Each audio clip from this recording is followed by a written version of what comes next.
गैर व्यापारिक संस्थाओं के आय और व्यय के साधन। जैसे मैंने पिछली बार आपको समझाया था कि गैर व्यापारिक संस्थाएं जो हैं कि ऐसी संस्थाएं जो लाभ कमाने के उद्देश्य से कार्य ना करती हो अपितु सेवा भाव से कार्य करती हो, उस संपूर्ण संस्थाओं को हम गैर व्यापारिक संस्थाएं कहते हैं। फिर मैंने उसमें आपको उदाहरण भी बताया कि अनाथाश्रम भी हो सकते हैं, वृद्धाश्रम हो सकते हैं, धर्मार्थ हॉस्पिटल हो सकते हैं, आप लोगों के खेल क्लब भी हो सकते हैं। माने इतनी सारी चीजें हमने उसमें इंक्लूड की हैं। यदि हम गैर व्यापारिक संस्थाओं की बात करें तो अनेक गैर व्यापारिक संस्थाएं निकलेंगी ऐसी जो सेवा भाव ही कर रही है, कोई लाभ कमाने का काम नहीं कर रही है। उसमें स्कूल भी आ जाएगा। अब यहां पर अगले बात जो आती है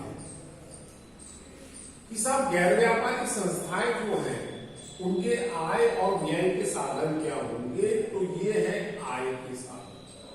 एक एक आय के साधन को हम ध्यान से समझेंगे। पहले नंबर पर आ रहा है प्रवेश शुल्क। अब देखिए, आप अपने दिमाग में केवल अनाथाश्रम भर ना सोचिए, आप अपने दिमाग पर इमेजिन कीजिए, सोचिए कि साहब उसमें खेल क्लब भी है, उसमें स्कूल भी है जो लाभ ना कमाते हुए सेवाएं प्रदान कर रहे हैं। हम अनाथ आश्रम अकेले को नहीं लेंगे, included all non profitable organisation. तो यहां पर हमारा सबसे पहले आता है प्रवेश शुल्क। इसको अंग्रेजी में बोलते हैं एंट्री फी। देखिए, किसी भी संस्था के अंदर में यदि आप प्रवेश करना चाहते हैं, जैसे आपके शहर में कोई बहुत नामी गिरामी क्रिकेट क्लब है और आपकी भी खिलाड़ी बनने की इच्छा है, आगे टूर्नामेंट लड़ने टूर्नामेंट फाइट करने की इच्छा है, अपना नाम क्रिकेट में रोशन करने की इच्छा है, तो स्वाभाविक है उस क्लब में आपको प्रवेश लेना। तो क्लब में जब आप प्रवेश लेंगे तो उस समय आपको पहली बार और एक बार प्रवेश शुल्क देना पड़ेगा, जिसको हम कहते हैं एंट्री फी। क्या कहते हैं? एंट्री फी या प्रवेश शुल्क कहते हैं। एक ही बात है, सबकी बात समझ में। इसके बाद नंबर 2 आता है चंदा। देखिए, ये तो लगभग हर प्रकार की संस्थाएं जो है शहर के जागरूक और गण्यमान्य नागरिकों से अपना चंदा एकत्रित करती है ना। खेल क्लब है तो वो भी गणमान्य लोगों के पास जाएगा, पढ़े लिखे लोगों के पास जाएगा, अपने उद्देश्य बताएगा और बोलेगा साहब हमें चंदा दीजिए, है ना। और उस चंदे के पैसे से ही ये खेल क्लब पूरा ऑर्गेनाइज किया जाता है, इससे बच्चों को अच्छी शिक्षा है ना। फिर उसके बाद आता है दान। देखिए, दान जो है ये डोनेशन बोलेंगे इसको, ठीक है। तो डोनेशन जो है वो संस्था को स्वैच्छिक रूप से मिलती है। दान का मतलब जो स्वेच्छा से आपको प्राप्त हो, आपकी संस्था को प्राप्त हो, वो ही दान कहता है। दान हम मानते भी हैं और कई बार बहुत से प्रबुद्ध लोग जो होते हैं वो ऐसी संस्थाओं को, जैसे अनाथ आश्रम आपके शहर में या आपके शहर में बाल आश्रम है बच्चों का, अनाथ बच्चों का आश्रम है, तो गणमान्य लोग जो रहते हैं, जो पैसे वाले लोग रहते हैं, संपन्न लोग रहते हैं, वो स्वयं से आकर दान करते। ये दान कैश में भी हो सकता है, ये दान संपत्ति के रूप में भी हो सकता है। कई बार तो ऐसा भी देखा गया है कि कोई बहुत करोड़पति व्यक्ति है और उसकी कोई वारिस नहीं है, माने उसकी कोई बच्चे वगैरह नहीं है, तो वे अपनी वसीयत में अपनी पूरी संपत्ति, पैसा, रुपया सब कुछ संस्था के नाम से दान करके चले जाते हैं। तो यहां पर दान जो है वो छोटी रकम के रूप में भी हो सकता है, और दान जो है बड़ी लमसम राशि के रूप में भी हो सकता है। अब उसने अपना भवन भी दिया है तो संपत्ति मिली को ना हमें दान में, इतनी बात समझ में आ सकते। तो दान जो है ये छोटा मोटा भी हो सकता है और बहुत बड़ी मात्रा में भी हो सकता है। मैं ऐसा क्यों बोल रहा हूं, मैं ऐसा क्यों समझा रहा हूं कि आगे चल के मैं आपको और भी बातें बताऊंगा, तो ये बातें जब आपकी याद में आएंगी तो ऑटोमेटिकली समझ में आएगा कि सर क्यों बोल रहे थे कि दान छोटा मोटा भी होता है, बड़ा भी होता है। सर ऐसा क्यों बोल रहे थे कि प्रवेश शुल्क संस्था में केवल एक ही बार लिया जाता है, बार बार नहीं लिया जाता। इसके बाद देखिए सदस्यता। अब आप उस खेल क्लब में एंट्री पा चुके हैं, पर ईयर आपको सदस्यता शुल्क देनी पड़ेगी। सदस्यता शुल्क क्यों देना पड़ेगा? सदस्यता शुल्क इसलिए देना पड़ेगा कि वो खेल का जो संगठन बना है, क्लब बना हुआ है, उसमें खेल सामग्री लगेगी। क्रिकेट क्लब है तो बैट बल्ला लगेगा, स्टैम्प्स लगेंगे, ग्लव्स लगेगी, बॉल लगेगी, ग्राउंड का मेंटेनेंस का पैसा लगेगा। तो कहां से लाएंगे? आप लोगों की सदस्यता शुल्क जो हर साल मिलेंगे, किसी से क्लब में 100 सदस्य और सदस्यता शुल्क 50 रुपए रखा गया है, तो 5,000 रुपए मिल जाएगा संस्था को, तो उससे मेंटेनेंस करेंगे। इसके बाद आता है बेटा आजीवन सदस्यता शुल्क। आजीवन सदस्यता शुल्क जो है ये, इसे अच्छे से समझना जरूरी है। कई बार संस्था ऐसा ऑफर करती है, प्रस्ताव रखती है अपने सदस्यों के बीच में कि प्रतिवर्ष आपको सदस्यता शुल्क देने की परेशानी से बचना है, तो एक लमसम अमाउंट, मान लीजिए सदस्यता शुल्क 100 रुपीज पर ईयर, तो संस्था ने अपने तरफ से एक प्रस्ताव ये रखा कि साहब हम सदस्यता शुल्क आपसे बार बार ना लेके एक बार में एक मुश्त आप 10,000 रुपए बता दीजिए। 10,000 रुपए वो आपका आजीवन सदस्यता शुल्क कहलाएगा। 10,000 रुपए वो आपका क्या कहलाएगा? आजीवन सदस्यता शुल्क कहलाएगा, और ये एक बार मिलेगा। भाई यदि मोहित ने आजीवन सदस्यता शुल्क जो है एक बार में 50,000 रुपए पटा दिया है, तो अब वो जिंदगी भर के लिए सदस्य बन गया। बार बार सामने वाला व्यक्ति उसके पास सदस्यता शुल्क की रसीद लेकर नहीं आएगा। दूसरी बात ये भी होगी ना कि आजीवन सदस्यता शुल्क जो ले लेते हैं वो उस क्लब या संस्था के जिम्मेदार सदस्य माने, क्योंकि हर कोई तो लेकर भाई 1000 यदि मेंबर है हमारे, तो पता लग रहा है उसमें 101 लोग लाइव मेंबरशिप देते, ठीक है ना? तो उन 100 लोगों की गिनती तो अलग ही होगी ना, क्योंकि लाइव भर के मेंबर है ना। इसके बाद विनियोग। बेटा ये विनियोग को भी समझना बहुत जरूरी है। अभी मैंने आजीवन सदस्यता शुल्क के बारे में बताया, तो इसमें एक बात ध्यान रखना है, आपको एक बार ही चुका दिया जाता है, बार बार चुकाया नहीं। ये बात को आपके दिमाग में बिठा के रखनी है। विनियोग का मतलब क्या होता है, सबसे पहले तो समझे। क्या होता है कि जो संस्थाएं बहुत पुरानी हो जाती हैं, इन संस्थाओं के पास एक्सेस मनी आती है, अतिरिक्त मनी आ जाती है। मान लीजिए उस खेल क्लब को चलाने के लिए 50,000 रुपए सालाना जरूरत पड़ती, परंतु उस खेल क्लब के पास लगभग 75,000 रुपए आय के रूप में आते, तो 25,000 रुपए अतिरिक्त आ गए। वो 25,000 रुपए वो अतिरिक्त जो आ गए, वो संस्था यदि बैंक के जनरल अकाउंट में रखेगी, बचत खाते में रखेगी, तो बहुत कम ही ब्याज मिलेगा।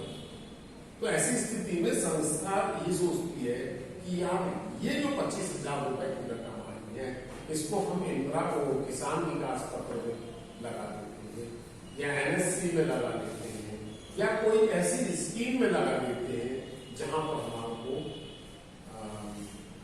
ब्याज ज्यादा प्राप्त हो, है ना।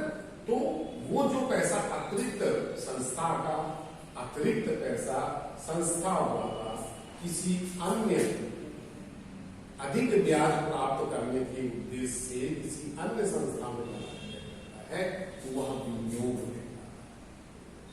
ठीक है। अब स्वाभाविक है कि हमने विनियोग इकट्ठा 25,000 रुपए कर दिया, तो पर ईयर आपको विनियोग पर ब्याज मिलेगा।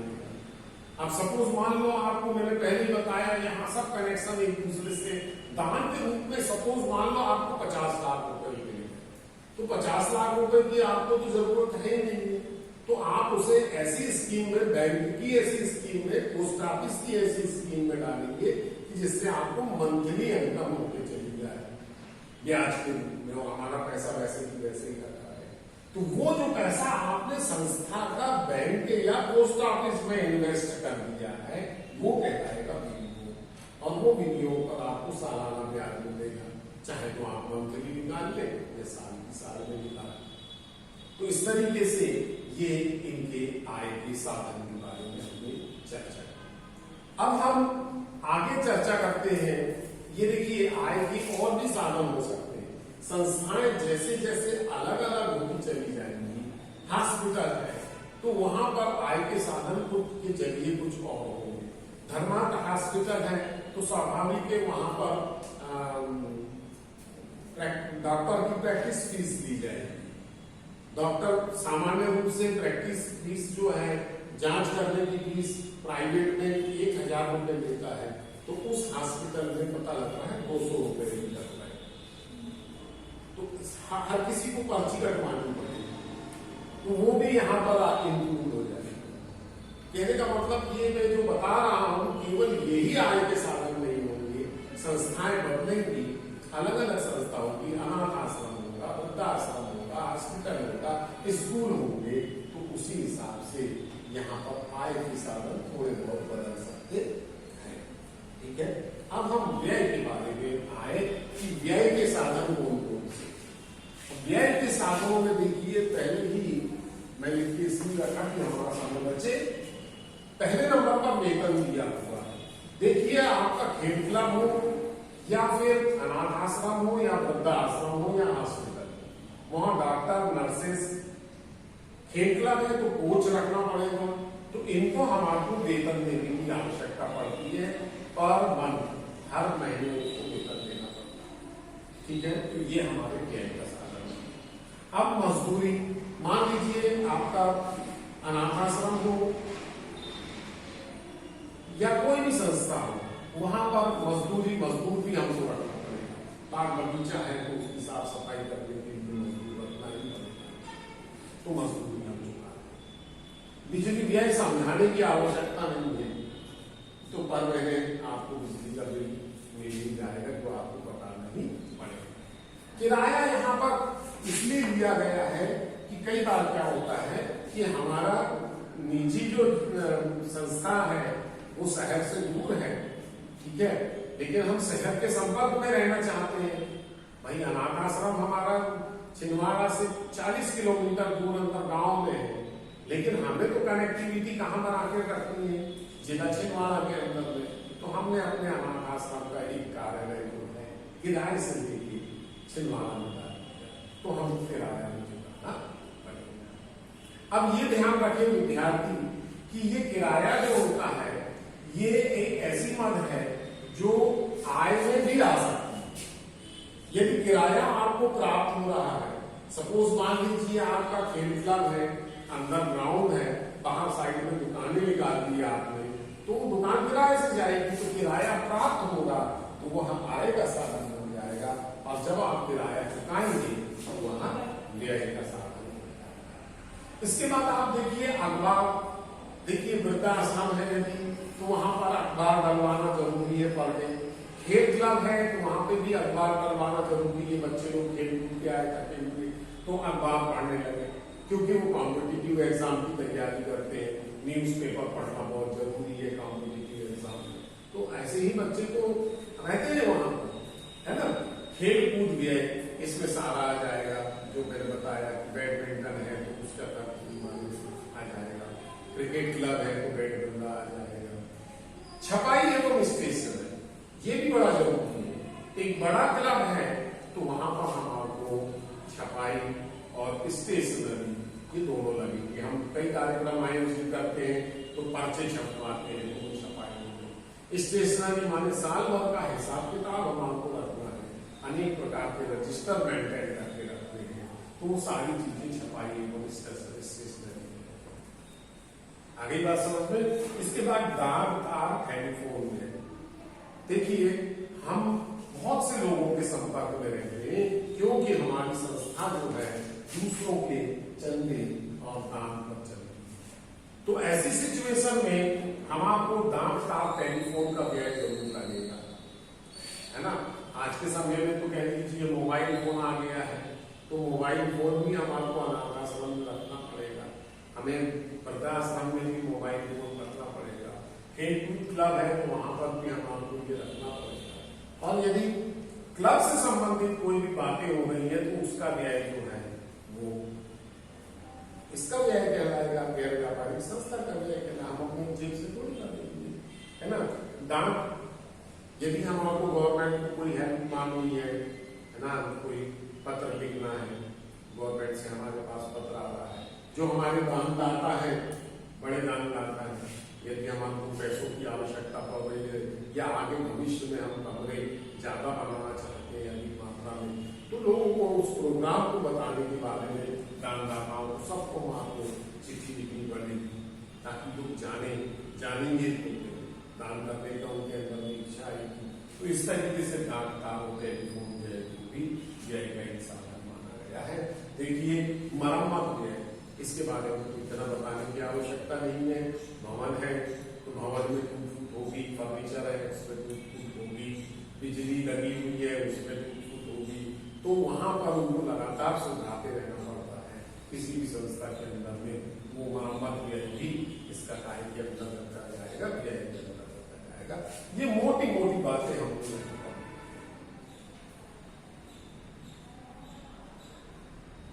आप ये नहीं सोचिए कि केवल ये और ये ही आएंगी। देखिए संस्थाएं बदलेंगी तो मदें भी बदलेंगी। एक खेलकूद के लिए मदें अलग होंगी, अनाथ आश्रम के लिए मदें अलग होंगी, वृद्धाश्रम के लिए मदें अलग होंगी। वृद्धाश्रम में तो फिर हमें कपड़े भी लाने पड़ेंगे, कपड़ों का व्यय भी हमें डालना पड़ेगा। तो ये तो फॉर एग्जाम्पल है कि मोटे मोटे तौर पर ये चीजें आती हैं। एक विद्यार्थी यदि वह जागरूक है तो वो बड़े आसानी से इस बात को समझ सकता है कि संस्था बदलेगी, उसी हिसाब से मदें जो है कम और ज्यादा हो सकती है।